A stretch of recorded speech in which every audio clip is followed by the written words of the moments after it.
जय श्री कृष्णा दोस्तों। आज का थंबनेल देखकर आप समझ ही गए होंगे कि आज हम बात करने वाले हैं सूर्यपुत्र और दानवीर कर्ण के बारे में।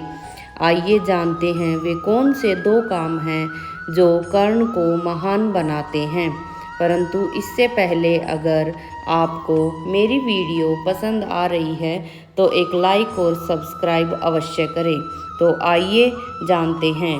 हिंदू धर्म ग्रंथों में अपने दानी स्वभाव के कारण तीन लोगों ने बहुत ख्याति प्राप्त की है।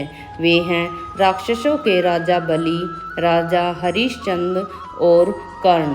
इनका नाम सदैव दूसरों की मदद करने में, साहस में, अपनी दानवीरता में, निस्वार्थ भाव के लिए और अपने पराक्रम के लिए लिया जाता है। अर्जुन एक बार कृष्ण से पूछते हैं कि आप क्यों युधिष्ठिर को धर्मराज और कर्ण को दानवीर कहते हो। तब इस बात का जवाब देने के लिए कृष्ण अर्जुन के साथ ब्राह्मण रूप में दोनों के पास जाते हैं। पहले वे युधिष्ठिर के पास जाते हैं और जलाने के लिए सूखी चंदन की लकड़ी मांगते हैं। उस समय बहुत तेज बारिश हो रही होती है। युधिष्ठिर अपने आसपास सब जगह बहुत ढूंढते हैं, लेकिन उन्हें सूखी लकड़ी नहीं मिलती। जिसके बाद वो उन दोनों से माफ़ी मांगकर उन्हें खाली हाथ विदा कर देते हैं। इसके बाद वे कर्ण के पास जाते हैं और वही चीज़ मांगते हैं। कर्ण भी सभी जगह सूखी चंदन की लकड़ी तलाशता है, लेकिन उसे भी नहीं मिलती। कर्ण अपने घर से ब्राह्मण को खाली हाथ नहीं जाने देना चाहते थे। तब वे अपने धनुष से चंदन की लकड़ी का बना हुआ दरवाज़ा तोड़कर उन्हें लकड़ियाँ दे देते हैं। इससे पता चलता है कि कर्ण बहुत बड़े दानवीर थे।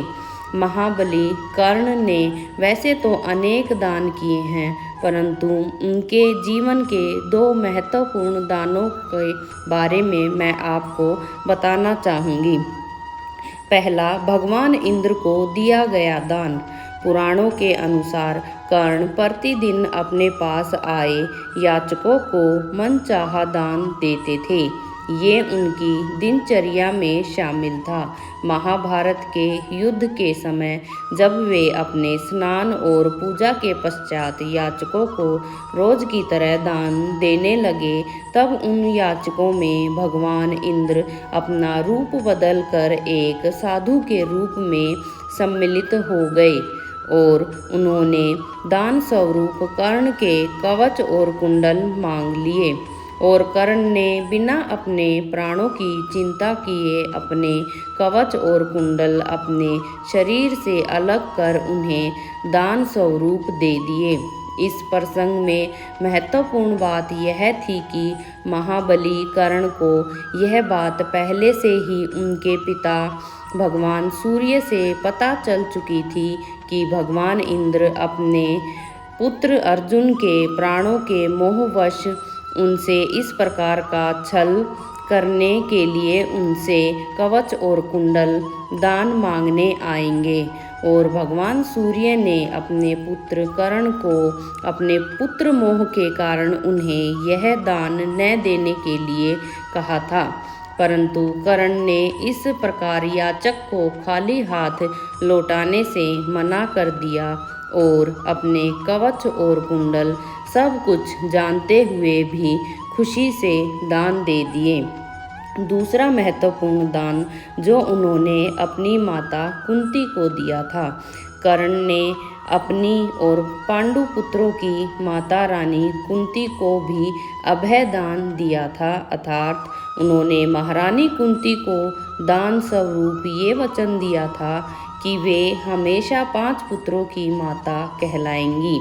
उनके सभी पुत्रों में से या तो अर्जुन की मृत्यु होगी या स्वयं कर्ण मारे जाएंगे और वे महारानी कुंती के अन्य 4 पुत्रों का वध नहीं करेंगे, अपने इस वचन को निभाते हुए उन्होंने युद्ध में अवसर प्राप्त होने पर भी किसी भी पांडु पुत्र का वध नहीं किया और उन्हें भी जीवन दान दिया।